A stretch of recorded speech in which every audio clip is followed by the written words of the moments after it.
സസ്യങ്ങൾ ശരിക്കും സമ്മാനാർഹമാണല്ലേ?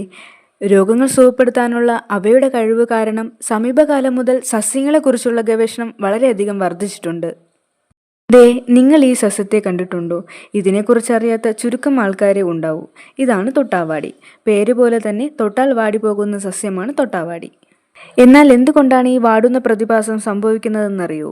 തൊട്ടാവാടിയുടെ തണ്ടിൽ സൂക്ഷിച്ചു നോക്കിയാൽ ഇലയും തണ്ടും ചേരുന്ന ഭാഗത്ത് ചെറിയ മുഴകൾ പോലെ കാണാൻ സാധിക്കും.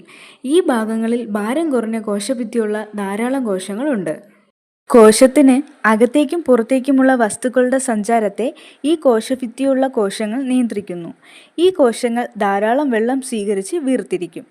നമ്മൾ സ്പർശിക്കുന്ന സമയത്ത് ഭിത്തിക്ക് കനം കുറഞ്ഞ കോശങ്ങളിലെ ജലം പെട്ടെന്ന് തണ്ടിലേക്ക് കയറും. അതിൻ്റെ ഫലമായി കോശങ്ങൾ ചുരുങ്ങി ഉറപ്പുപോയി വാടിച്ചുരുളുന്നു. മറ്റ് ഏത് വസ്തു കൊണ്ട് സ്പർശിച്ചാലും ഈ പ്രവർത്തനത്തിന് കാരണമാകുന്നു. ഔഷധച്ചെടികളുടെ അത്ഭുത ഗുണങ്ങളെക്കുറിച്ചും അവയുടെ മറ്റു പ്രത്യേകതകളും അറിയുന്നതിനായി ഞങ്ങളുടെ ഈ ചാനൽ സബ്സ്ക്രൈബ് ചെയ്യുക. താങ്ക്